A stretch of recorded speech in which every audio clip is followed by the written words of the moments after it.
D'accord. Alors, M. Kanté, l'accès des femmes à la terre, l'agroécologie, quels sont les grands défis à relever pour la souveraineté alimentaire en Afrique?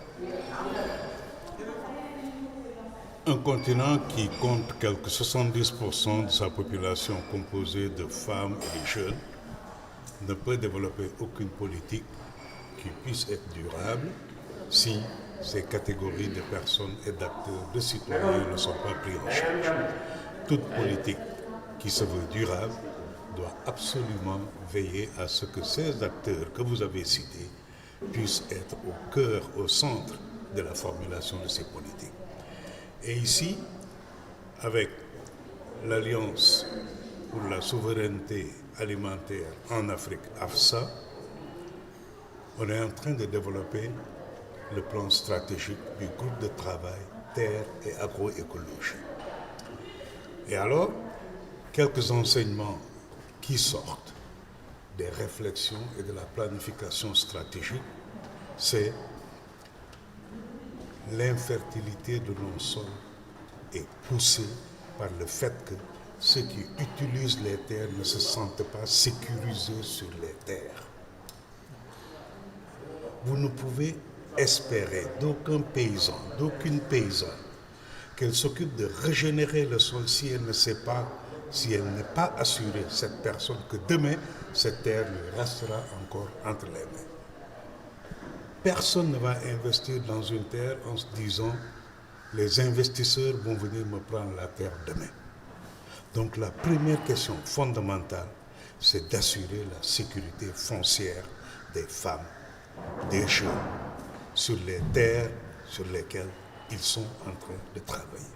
Ça, c'est un facteur crucial si nous voulons que l'agroécologie puisse se mettre en place, parce que ces femmes, ces jeunes, on est à mesure de leur donner les outils pour développer l'agroécologie, régénérer les sols avec des techniques simples, pourvu qu'ils se sentent sécurisés sur leur terre.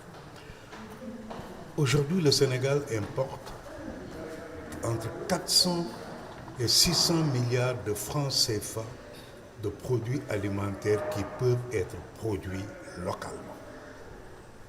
C'est le blé, c'est les pommes de terre, c'est le lait. Tous ces produits peuvent être faits ici. Mais malheureusement, nous en sommes à aller chercher ces céréales à l'extérieur, ces produits agricoles à l'extérieur. Et c'est là qu'il faut que nous puissions nous assurer que nous inversons nos modèles de production et de consommation qui sont totalement extravertis. Les changements climatiques, ce n'est pas nous, mais c'est nous qui en sentons les retombées. La guerre de l'Ukraine, ce n'est pas nous, mais c'est nous qui en sentons les retombées. Les terres qui partent, c'est nous qui sommes ceux qui ont ces terres, mais nous les donnons sous la pression de partenaires à des gens qui viennent, des investisseurs étrangers. On vient d'organiser à Dakar, l'année dernière, Dakar 2, un sommet qui a porté sur la souveraineté alimentaire. L'agroécologie n'y a pas occupé la place que ça doit occuper, alors que l'agroécologie est la solution.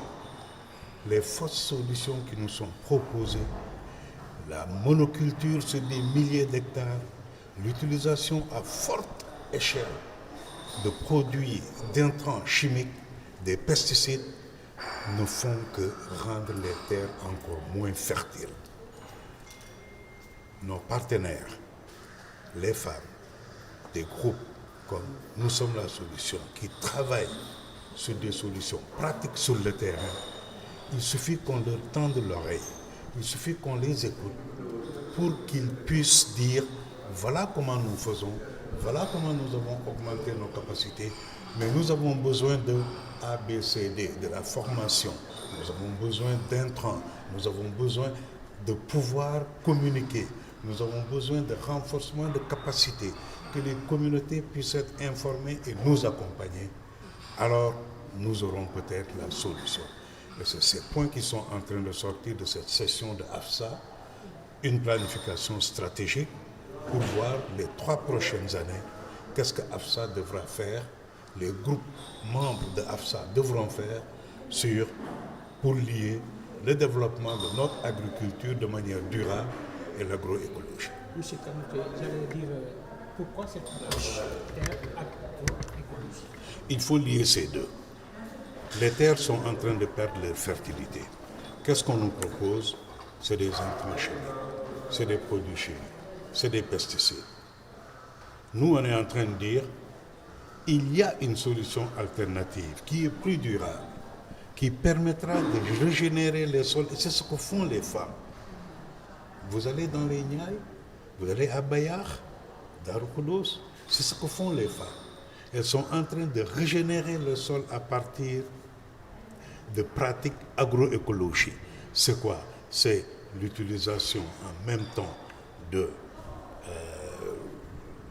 l'agriculture sans intrants chimiques, c'est l'élevage, c'est l'arboriculture, c'est une bonne utilisation de l'eau de manière durable.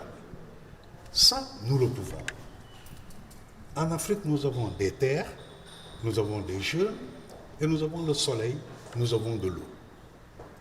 Mais si nous n'en faisons pas une utilisation rationnelle, ce qui va arriver, c'est que nous allons nous retrouver dans un modèle agricole industriel qui est en train de desservir l'Europe, les États-Unis. Et ils sont venus au sommet de Dakar 2. Le président de l'Irlande est venu au sommet de Dakar 2 pour nous dire ne vous fourvoyez pas dans les voies qui nous ont menés dans l'impasse où nous sommes aujourd'hui en Europe.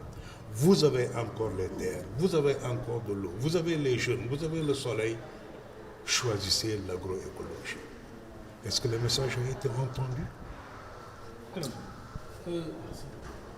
comme j'allais dire, il est constatable que les terres sont dépossédées. Aujourd'hui, quel doit être votre plaidoyer pour que ces terres reviennent aux couches censées porter vraiment cette productivité agricole?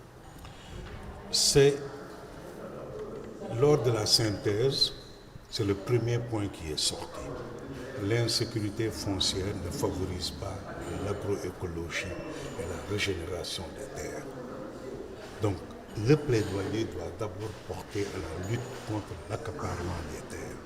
Le plaidoyer doit porter sur le renforcement des capacités des communautés, des couches les plus défavorisées, sur lesquelles s'abattent l'investissement qui a la possibilité de venir et de creuser un forage. Vous allez dans les Niayes, qu'est-ce qui se passe?